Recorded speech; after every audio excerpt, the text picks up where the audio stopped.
And weirdly, I can't see myself, unlike, which is kind of refreshing after staring at video of yourself all day long, but hopefully, let me know if I'm like not actually on the screen or something. Well, you were there a second ago, but now it's not. My computer just joined.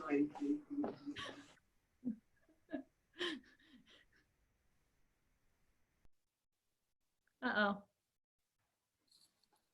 So fun with all our technology. We're really putting Zoom through its paces.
Good afternoon, everyone, and thank you for joining us for another in our series of live stream webinars to help answer questions about the spread of the COVID-19 in our mountain towns and communities.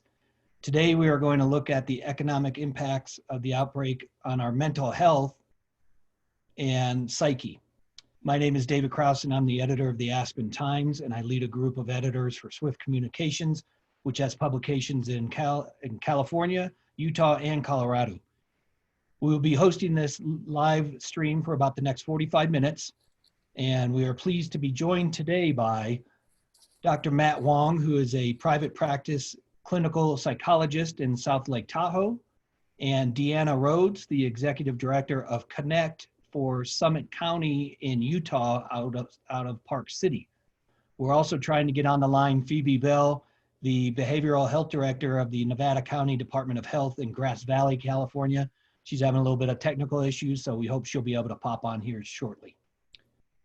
We have put together a list, as we have in the past couple of weeks, from the editors of our newsrooms who have been hearing from our readers. And we invite you, our viewers, to send in questions on this feed, and we'll get to those at the last part of our session. If you are joining us via Zoom, I do ask that you hit your mute button now. I'd like to quickly introduce the editors in each of the mountain communities that we serve, so you, our viewers, know who your local contacts are. Starting out in California, we have Brian Hamilton at the Sierra Sun and Grass Valley Union, and Bill Rozak at the Tahoe Tribune. In Utah, we have Bubba Brown at the Park Record in Park City. And in Colorado, in addition to myself in Aspen, we have Lisa Schlichtman at the Steamboat Pilot in Today, Nate Peterson at the Vail Daily, Nicole Miller at the Summit Daily News, Peter Bowman at the Glenwood Springs Post-Independent, Eli Pace at the Sky High News serving Grand County, Josh Carney at the Craig Press, Kyle Mills at the Rifle Citizen Telegram.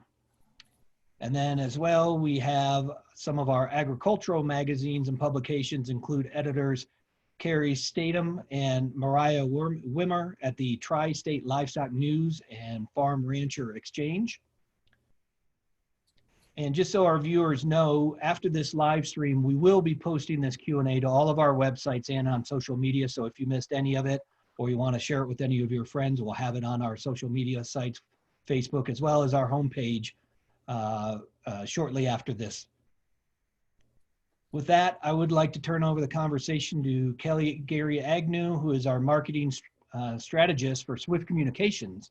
and has been working with our editors for the past almost month now on this project, as well as to our panelists. So we'll hope to get Phoebe on the line, but we will start with Dr. Matt and Deanna. So Kelly, please feel free to take it away. Thanks, Dave, and thanks to our panelists for being with us today, and thanks to our attendees. We've got Phoebe, she's trying to get called in. I want to introduce Deanna Rhodes, who's with Connect Summit County. Deanna, you want to introduce yourself really quick? Absolutely. Thanks so much for having us and just guiding this discussion that's so important right now about mental health and what's going on with COVID-19. So my name is Deanna Rhodes. I'm the Executive Director of Connect Summit County in Utah, and we are a nonprofit. Our mission is to create a well-informed, stigma-free community with access to mental health resources for everyone. And right now, figuring out what that access is quite challenging because it's shifting constantly. And so, we recognize there is a huge need for mental health resources. And so we are just trying as fast as we can to get that information out into the community. Great, thank you. Thanks for joining us today. And Dr. Matt Wong is a clinical psychologist in South Lake Tahoe, California. Yep, I appreciate the opportunity to speak on this. I know that there are a lot of folks out there right now who are worried, stressed, overwhelmed, and I hope through our conversation today, I can give some quick, simple tips and maybe some techniques and maybe to spark a little conversation to help you get people's time with this. Great, thank you both so much. So we'll dive right into our questions, and please make sure for viewers out there, put your questions into our comments thread so we can get them answered towards the end of the session. So starting off at the top, obviously we're all trying to stay at home right now. Some of us are in states that have shelter-in-place orders. So what are some options for people kind of knowing the limitations we have in the current conditions to access mental health resources? Absolutely. I'll go first if that's okay. Go ahead. So here in Summit County, Utah, Connect Summit County, we have something called a peer navigation line, and it's a person on the other end of the phone. The number for Summit County, Utah is 435-776-HELP, H-E-L-P, and that person is a peer support who can actually guide someone through and try to navigate the system and help them connect with those services. I'm sure a lot of the other communities have things like this as well and directories, but most importantly is most mental health providers have been able to make the transition to telehealth. And so those resources are out there. Another thing that we've done here in Summit County is we've taken our support groups online and to be a virtual offering.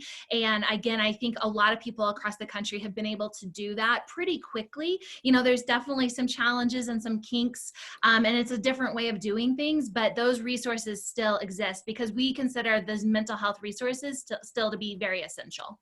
Perfect. Yeah, Dr. Matt, is that true for you? Are you moving into telehealth and your colleagues are as well?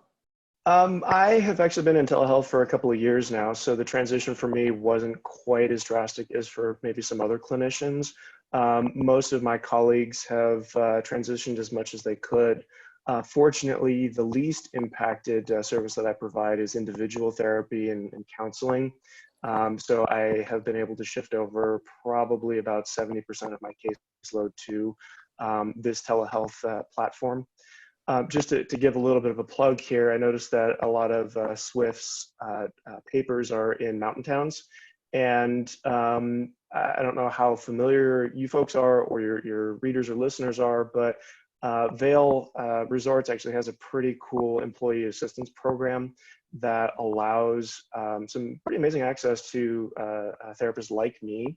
So basically the way it works is if you are either a seasonal or a full-time employee, spouse, child, and the cool thing that I really like about it is even if you're a roommate of somebody who's a Vail employee, you can get access to free mental health services through their employee assistance provider, the name of which is ComPsych. So there are a lot of routes to get access to free therapy, which I think is pretty cool, probably in a lot of the areas that your papers serve.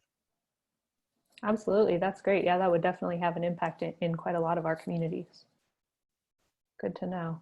So getting into some of the specifics of the scenarios that we're dealing with right now, what are some of the challenges that we're worried about for mental health when it comes to social distancing, self-quarantining, how people kind of maybe feel isolated from their community or maybe their social network?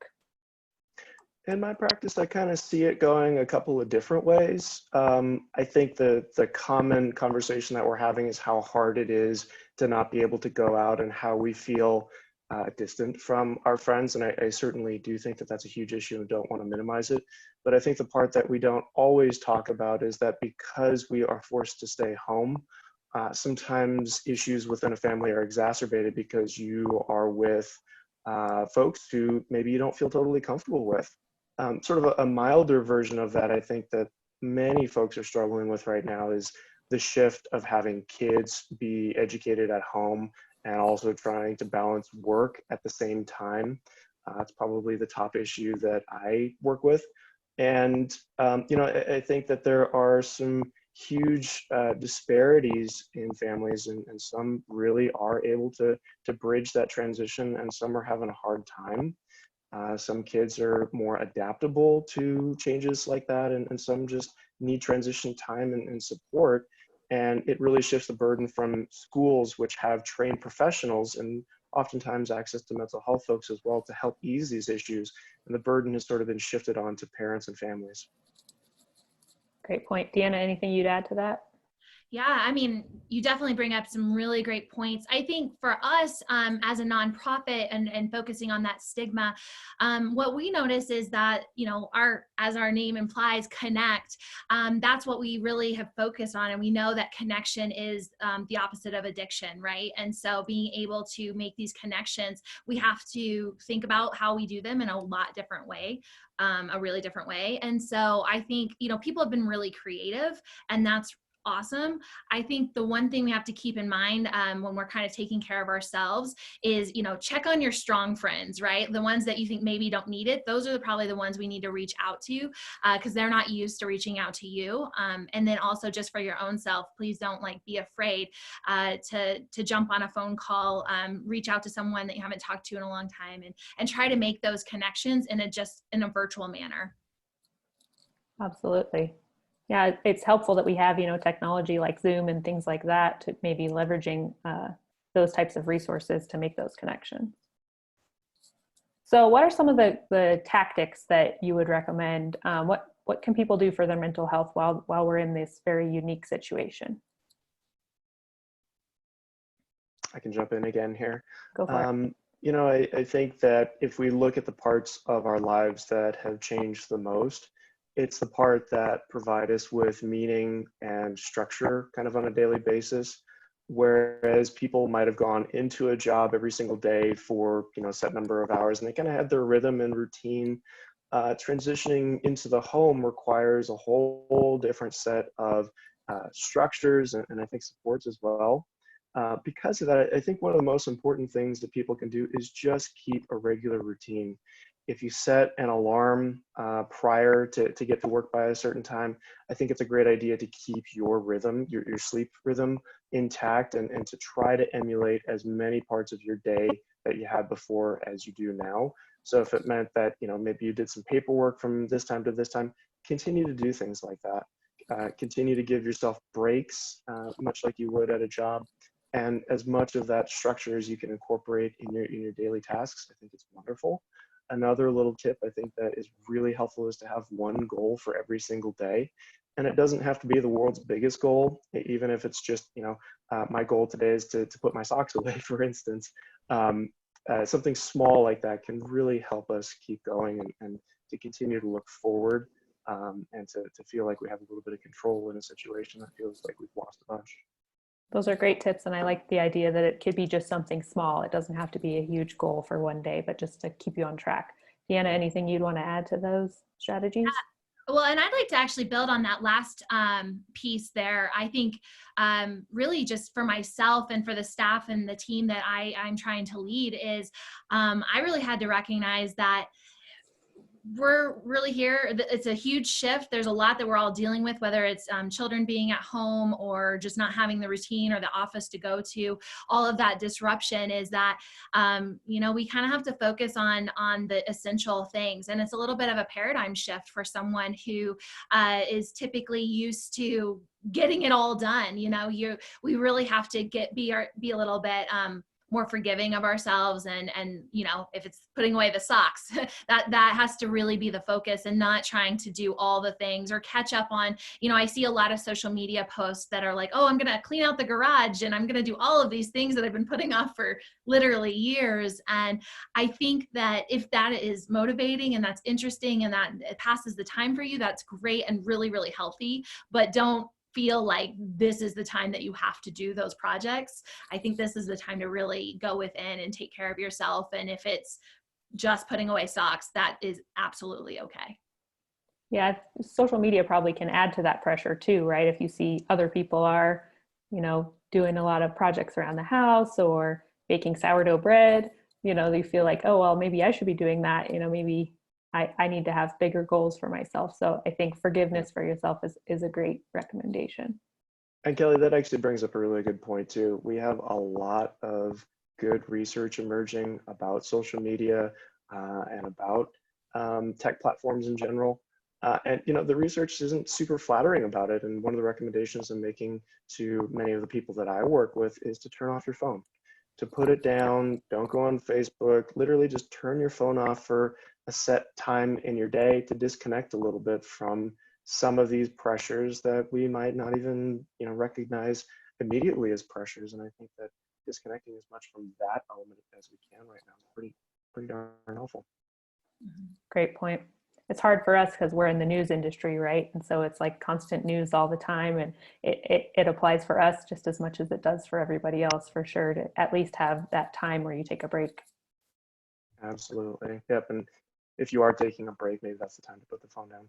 Mm-hmm, definitely. So I think one thing we're looking at and we're hoping to do a specific session on in the future is unemployment, financial, economic instability. That's a big thing that is another effect of the current crisis, right? So what are some of maybe specific concerns around those types of issues that might bring up mental health challenges for people? This is a real tough one. I mean, as a small business owner, I face a lot of the same uncertainty that folks experience. Obviously not exactly the same as everybody, but you know, I think the strategy that I've adopted for myself is to really put a limit on how much I allow myself to engage in the future predicting. You know, I think that it would be nice if we all had a crystal ball, but we certainly don't. And the worst thing to do for, I think, our own sense of anxiety and maybe even well-being is to say, there's this big thing that we don't really understand that could potentially happen in the future, and there isn't really much we can do to change it. That tends to ramp our feelings of worry up quite a bit. And I think a slightly different approach is to say, look, I'm going to take it day by day. I'm going to focus on the things that I can focus on to ensure my economic well-being today. And I'm going to approach tomorrow the same way, trusting that if I do that consistently, day in and day out, eventually I'll be okay. Great point. Deanna, anything you want to add on to that? Well, I think what it probably is relevant to bring up is you know, yesterday was April 1st, and that is a really big trigger day for a lot of people based on unemployment and based on the fact that, you know, rent starts to become due, and depending where you are, that's obviously a really big deal. And so I think, you know, just recognizing that is really a big thing. I think also, and this maybe applies more not in a crisis situation, but just in general, whenever someone loses their job, you know, you lost something, you're grieving, right? And I think it's important to let yourself feel those things. And it's really hard when there's all of this additional panic. But I do think it's important to let the process play out as much as you can, and probably look for those resources. You know, again, I think at this moment, because of so many people are experiencing this together, there are a lot of virtual supports popping up, whether it's actually a support group or it's telehealth or, you know, it's a free yoga class online. I think popping up to do those things is probably this is a good time to try to take advantage of that. Great points. Thank you. So obviously we're in a lot of beautiful places. We're in a lot of places where outdoor activities are very important to us and very much a part of our lifestyle. So how important is it, or, you know, how does spending time outdoors maybe become part of a self-care strategy that you might want to implement during this kind of crisis time? Yeah, for me, I love going on walks with my dog. And one of the strategies that I've found to both help pass the time a bit, but also I think feel like I have a sense of well-being, is to just go out and throw a stick or a ball with my dog for a little bit. And, you know, I think the outdoors can be wonderfully healing and calming places. In fact, there's quite a bit of research on color and how colors affect our emotions, and the colors green and blue actually do seem to have a calming effect on us. So what are the two biggest things that are generally green and blue? Well, you got the sky and trees, or grass, or whatever it is that you have around you. So I think that there is something important about getting outdoors. And, you know, I think the counterpoint to that is also that we have these, here in California at least, orders to stay indoors as much as we can. And, you know, there are public health guidelines to be thoughtful about as well. I know down in the San Francisco Bay Area, they had a big problem a couple of weekends ago because the weather was nice and everybody was flocking to the beach because it was nice and people were sort of bored. And the strategy that I've sort of adopted is to try to go to places where there aren't going to be a whole lot of people, and just try to make it a little bit of a balance point of getting out, but also not being around a whole lot of people. Sure, still following those guidelines and staying safe. Mm-hmm. Yeah, I think that's a good point. You know, here in Utah, we don't have that mandate to stay indoors. You know, we're definitely encouraged to get out, and we have a lot more, I think, space. You know, we don't have quite as much density, but we definitely have to keep in mind that we can't congregate at trailheads or have big, massive groups, or, you know, for us, go up on the ski resorts and when they're not open, and cause potential medical problems that would just add to our system. So that's really, really important to keep in mind. I think one thing I noticed with going outside is that's the one way that I can truly let go of my technology. It's really hard to even go on a walk and like fiddle with my phone. And so it's easier just to leave it behind. And if that's the tool that you use to kind of get off the social media, to Dr. Matt's point earlier of the technology and how challenging that is, I think that's a really good trade-off to be able to kind of focus on. Great point. A good maybe thing you could pair together is time away from technology and time spent outside. Mm-hmm. Absolutely. So getting into maybe a little bit more of the serious side of the issue, what are some ways that people can tell the difference between just this maybe stress that's going along with this type of unique situation that we're in, and something more serious that maybe they need to seek some help or assistance around?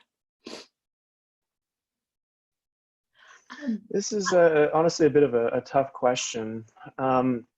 You know, I think in an ideal situation, we would all be able to rely on our own resources to check in with ourselves, to say, how am I doing today versus maybe when I'm at my best, or maybe even when I'm just sort of at my average. And that requires quite a bit of self-knowledge. And I think that, you know, to kind of soften the burden on people, I think it's important to listen to what the people in your life are saying to you. If people are noticing that you're easily upset or that you're having a particular hard time, maybe that's a pretty good signal. Another is, do you feel generally that you're able to do the things that you need to do in a day? And if the answer is no, then that also might be a bit of a red flag.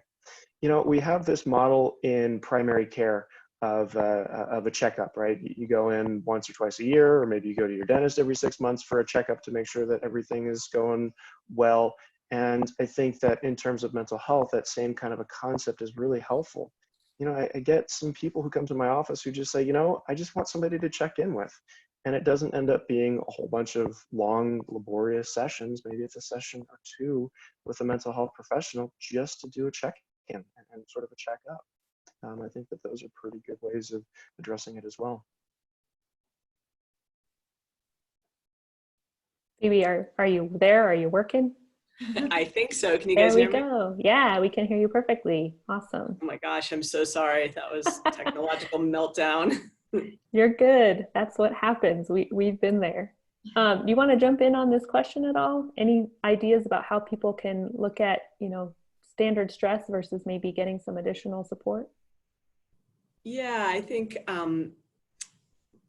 Dr. Matt there was covering a lot of the really important stuff, but something we've just really been focusing on is it is such an important time to reach out and to not to bury those feelings of overwhelmed or getting really sad or depressed, that it's a really important time to contact the people you love or care for, or who care about you, your friends, your family.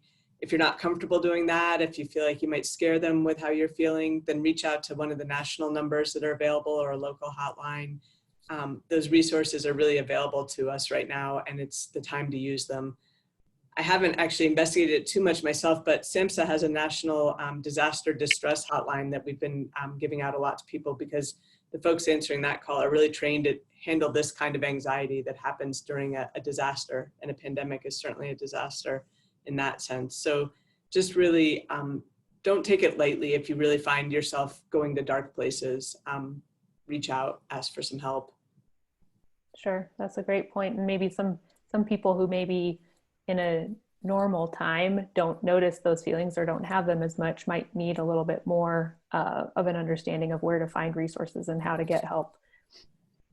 Yeah, exactly. I think many of us feel like we have a pretty good strategy for staying well in kind of standard operating times, but these are not those standard times. Everybody's feeling overwhelmed and anxious and alone sometimes. Life is so different right now. And so we may need more than we normally need to support ourselves. And then equally much, I would say to people that did have some kind of mental health care strategy in place prior to things getting a little wild, keep that going. This is not the time to cut off communication with your therapist or stop taking your medications or whatever it might be. Keep your normal strategies in place and just think about adding to them versus subtracting from them right now. Right. Great point. Deanna, anything you would want to add to those points they made? Yeah, I would just kind of blend both of them. I really like hearing, it's like a checkup, and also what Phoebe's saying about it's not normal. It's not a normal time. It is. What we do here at Connect Summit County is we do a lot with stigma, and this is everyone. Nobody is okay. It is okay to not be okay. And I think absolutely those resources are out there. They're accessible. I know I mentioned earlier in Summit County, we're doing these virtual support groups. They're free. They're for anyone, whether you have insurance or not. And, I think there are a lot of resources out there in the different communities. And I would just encourage people to get in there, to pop on. If it doesn't work for you, pop right back out. But I would rather see people err on the side of caution than on trying to be, really managing it by themselves. Because even, the question is phrased, tell the difference between stress and something more serious. Well, this is a lot of stress, and stress can be very serious. So I would just encourage people to really, really take charge of their own mental health right now. Great. How about for the people around you? So maybe, specific things that you should look for if someone in your household, or maybe someone who you don't live with, but you've talked to and you're worried that they're struggling. What are some things to look for if you're part of a support? To look for or to try to practice? Maybe both. Maybe, how do you gauge how that person is doing? And then if you think they might need some additional help, what are some steps you could take? Yeah, I think this is really the time to practice patience and compassion with each other. It's a stressful thing to be stuck at home. It's sometimes stressful for families to be around people, like I said earlier, that they're not fully happy with sometimes. And it's not a great time to go in and try to solve all of the problems at once. Mhm. I think it's a great time to take a step back and to have a little bit of perspective on, what we can offer, and how we as individuals all affect the emotional tone of a household. And I think that practicing that sort of patience, or just delaying a conversation, maybe a couple of extra beats, allows us to cool down so that situations don't become difficult for people. And I think one concrete thing that people can to do is take a course in mental health first aid. We have CPR courses, we have first aid courses through the American Red Cross and a bunch of other organizations that are wonderful and teach us how to respond to physical injury if you're the one on the front lines, but maybe you don't have a whole lot of medical training. There's a very similar thing called mental health first aid, and there are online courses that families can take. It's a wonderful thing to take as a family together, so that everyone can kind of learn the techniques and to really support instead of tear down. That's cool. I haven't heard of that before. It is pretty cool. They're pretty accessible. I've seen them online for as cheap as like 10 or 15 bucks. And they're pre-recorded, and I think they offer a lot of practical, helpful, everyday types of things that people can do. Phoebe, were you going to jump in? Yeah, no, I agree. That's a great suggestion. And I really appreciate what you're saying about there's something about, being cooped up together for much longer stretches of time than you're typically together as a family that sort of reminds you of all those behavior patterns of your loved ones that now are kind of in your face, and our tempers are shorter and our patience is worn thin. And it suddenly feels like the best of times to address that long-standing dynamic with your 20-year-old daughter or whatever. And it's not. It's really not. This is the time for the opposite. It's the time to, like you're saying, have compassion and forgiveness and patience, and try to ride those out, step away. That's a great moment to go for that walk around the block and take that deep breath and turn on that mindfulness app that you just downloaded, and all those kinds of things. But on the flip side, I think your question also is getting at when things get worse for that person, how do you notice that and how do you reach out to them? And I think it's the same signals that you look for in yourself when behavior really starts to change. People are really withdrawing, they're not engaging anymore, their sleep patterns change, their eating patterns change. Those can be signs that depression is setting in a more serious way, and they're not able to kind of engage in regular life in the way that they normally are able to. And those can be signs, at an initial stage where you're really hand-holding and encouraging, like, hey, come on, I want to go for a walk, and I think it'd be really great for you to get outside for 20 minutes. Let's go together. I'd love to go with you. Let's talk, let's connect. To not take those pushing aways as too seriously. At some point, you have to push past that pushing away mechanism and engage that person, and start to ask some hard questions about what are they really thinking about, how are they feeling.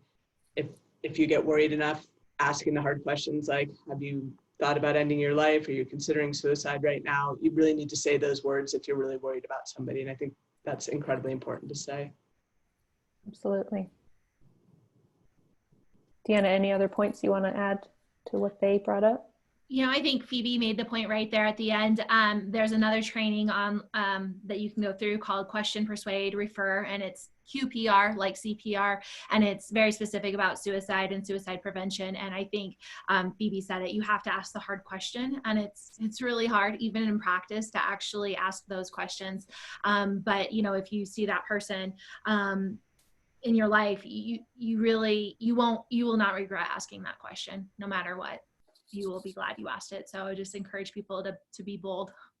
Yeah, absolutely. All right, Dave, you got some questions put together you want to ask our panelists? I sure do. Thank you, Kelly, and thank you, Deanna, Dr. Matt, and Phoebe for joining us. I've got a few reader questions. One I'll get to, I think you kind of might have touched on it in that last answer, but certainly another one to circle back on.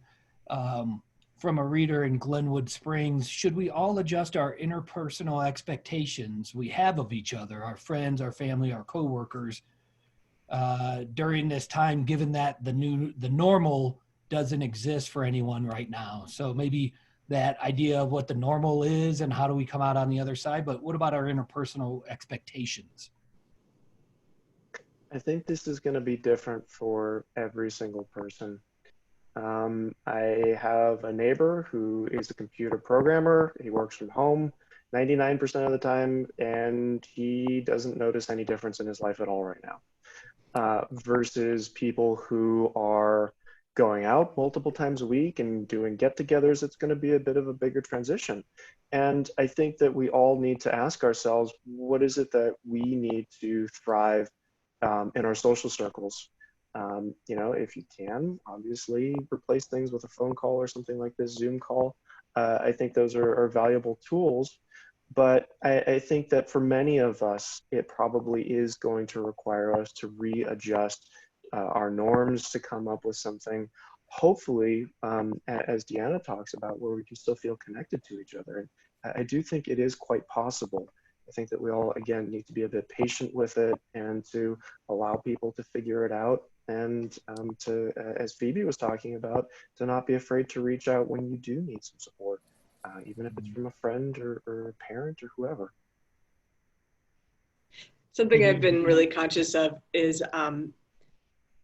how anxiety plays out for different people, and to practice tolerance of that, because as we've all been discussing, anxiety is everywhere right now. I don't typically run super anxious, and I'm waking up with my mind racing, and I'm definitely feeling more anxious than I typically feel. And I know most other people are as well.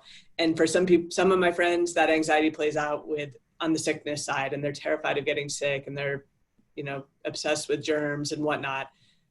For myself, I get anxious about the economic situation. I check my bank balance more than I normally would. I think about, you know, well, what if and what if? And so as I look at the behaviors of the people around me, just noticing the behaviors that are maybe most annoying right now or difficult to be around probably are stemming from that anxiety, and trying to see where that behavior is coming from is giving me a greater capacity for patience and tolerance of that behavior. And I think that's a moment of grace we should all offer each other right now, is how we're expressing this time is different person to person, and can be challenging at times, but know where it's coming from. Understanding where it's coming from can help us be kinder to it. Let me ask a follow-up on that, Phoebe, because you mentioned it yourself, and maybe all three of you panelists could give us, what is your best personal tip when you get anxious and when you have that anxiety and you wake up in the morning and your head is racing? Is it 3 breaths and sit back, or maybe each of you could give us your best practice for trying to calm down your brain a little bit? Why don't you go first, Phoebe, since you got that ball rolling? For me personally, I like to start my day with some kind of exercise, and it's been a little challenging in the snow and whatnot and with social distancing, but even still, getting out for a quick run in the morning does so much to just clear my head and take the edge off, and kind of reconnect me to nature and allow me to sort of face the day a little bit better than I might otherwise have. So that's been key for me. Deanna, what about you? You know, for me, I think I like everyone, I have so many thoughts that are going through my head. So for me, I just like to try to write it all down and just dump it on a piece of paper. And that usually helps quite a bit, you know, and I can write as long as I need to. I love that. That's my go-to. Get it out of your brain, right? Right. What about you, Dr. Matt? Well, I wake up, I pick up my cat and give him some kitty snuggles, and that usually sets me in a pretty good direction for the day. And from there, I tend to be pretty physically active too. So a bike ride or a nice stretch with some music in the morning, boy, that really helps me set my day on a good path. So it sounds like if you get ahead of it at the beginning of the day, that it'll help set the tone versus waking up and being scattershot and trying to get it down. But if it's exercising or kitty snuggles or writing it down, right? It's just like use the first part of the day to kind of help set your tone. Is that kind of what you guys feel? It works for me. I'm a morning person. If I could have it my way, I would start working at 5 o'clock in the morning and be done by 10 or 11, but I realize it's not how everybody works. I think the goal is to find a routine that works for you. And if it happens to be in the morning like it is for me, then fantastic. But I know that there are a lot of night owls out there, and I don't understand them, but I know that they're out there.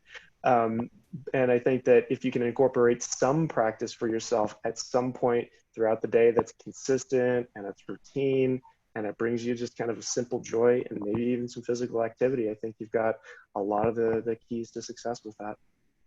Great. That was a little bit of a tangent. That was my own personal question, but it's interesting to see how people who we take advice from, what their best practices are, because they're like, oh, they have a good idea on that. So thank you for musing me on that. Next reader question. And I think this is, a lot of us are seeing this, especially in our communities where the pandemic is really snowballed, right? You know, in a week, it's, you know, 1 death, or now it's 5, or the amount of positive cases. But the question is, how do you deal with people who, for whatever reason, want to act normal and show little to no compassion about the situation? Phoebe, you want to jump on that? No, it's a hard one. Yeah. I think we probably all have some of these people in our lives, and it's really challenging to try to engage.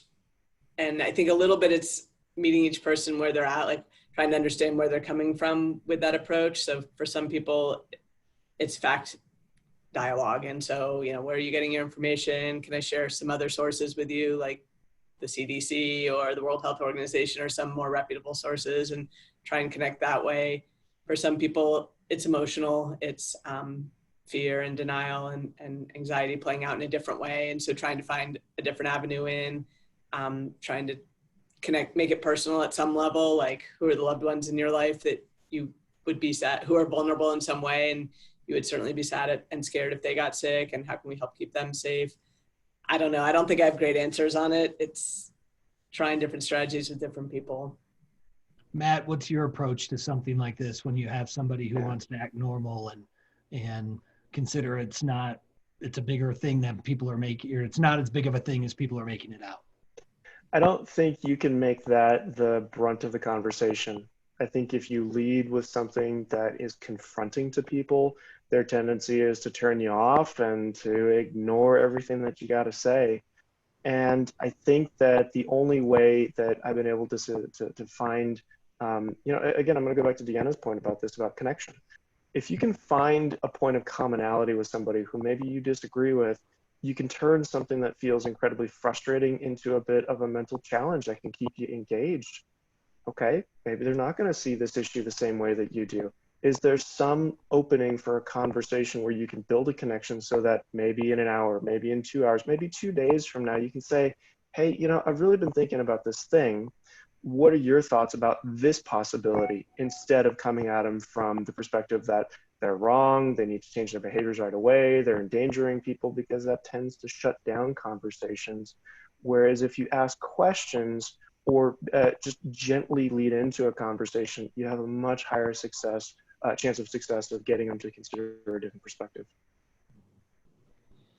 Yeah, I would just offer, you know, in any situation, not just in a crisis and in a pandemic, but the only thing that you can really control in this entire world is your reactions.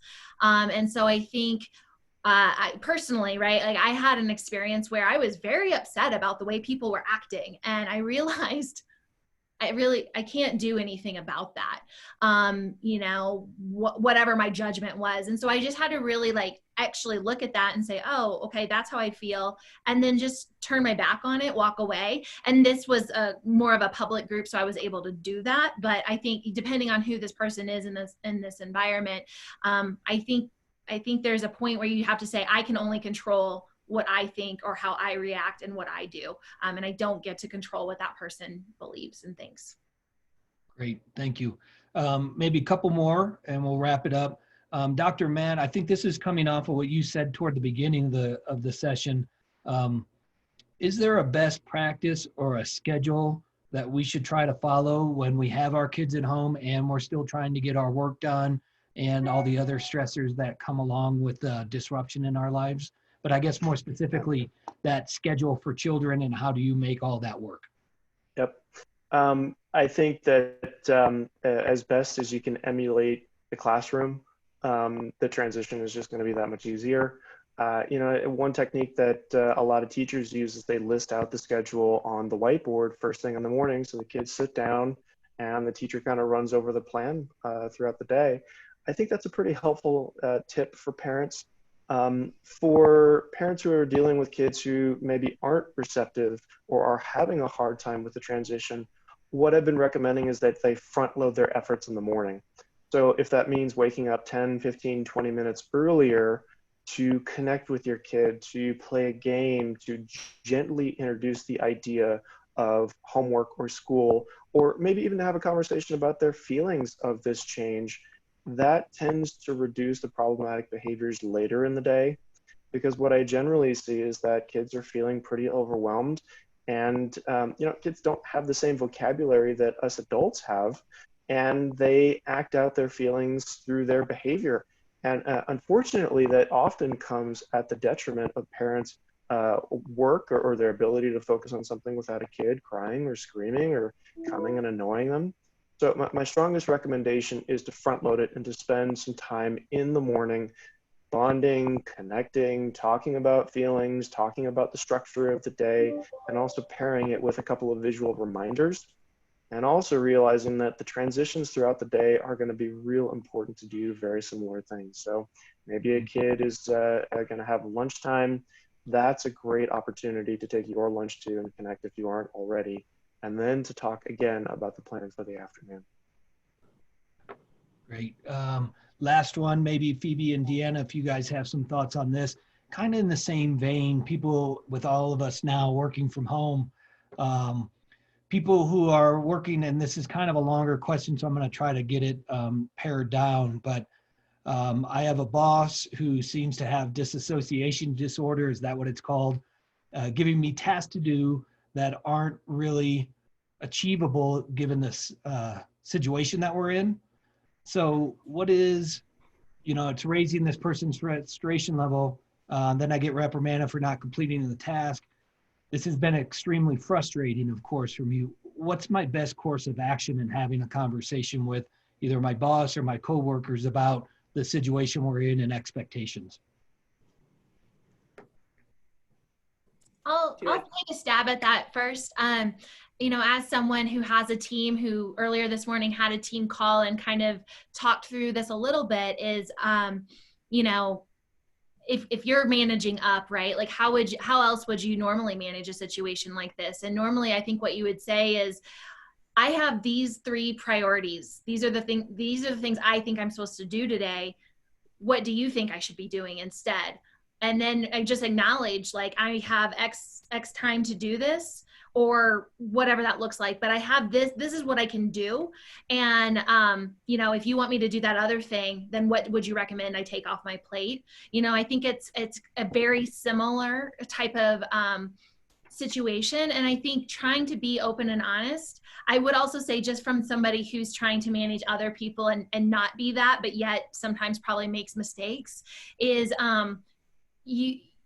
they're under a lot of pressure too, right? Like, their life has changed in a really dramatic way as well. And they probably have all sorts of stressors and conversations that are happening that they might not want to put on your shoulders. And so just kind of giving a little bit of grace there, I think also can be helpful, just in general. So. Thank you. Yeah, you want to bring it home?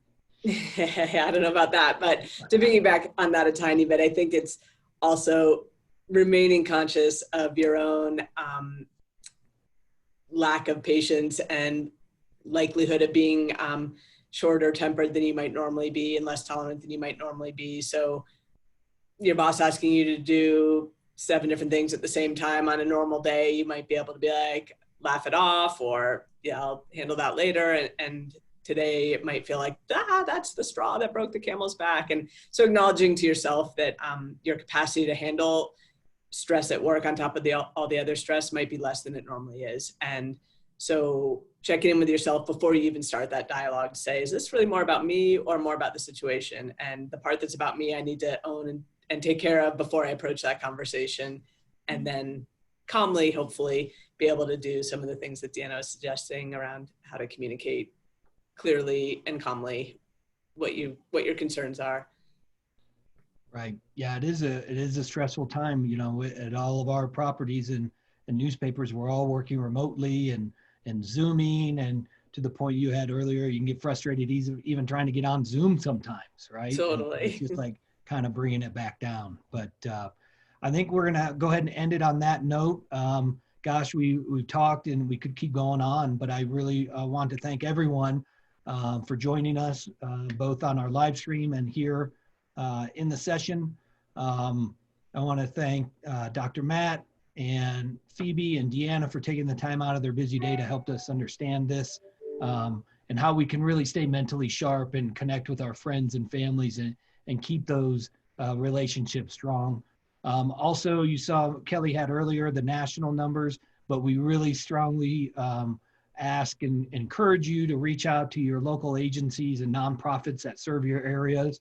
We're all in a lot of mountain towns, so we know that there is help in every community. And I believe it was Phoebe or Deanna said earlier, just don't hesitate, don't feel ashamed or anything, just reach out, even if it's 1 or 2 questions. We really encourage that. We do want to remind you, or I want to remind you, that we'll have this video available as soon as we finish up. We'll get it back up on our websites for replay with all of our local newspapers, websites, for you to watch and to share with your friends. And you can also reach out to our editors if you have follow-up questions, and we can try to help you get those answered. So again, I thank our panel so very much for taking time out of this day, to all of our viewers as well. I'm David Kraus, editor of the Aspen Times, along with Kelly Geary-Agnew from Swift Communications. We thank you for joining us today. Next Thursday, we will take a look at personal finance as part of our web series that we've been doing every Thursday. So we'll send out information on that. In the meantime, please stay safe and stay healthy, and talk to each other and talk to your friends. Take care. Thank you. Thanks, everybody. Take care.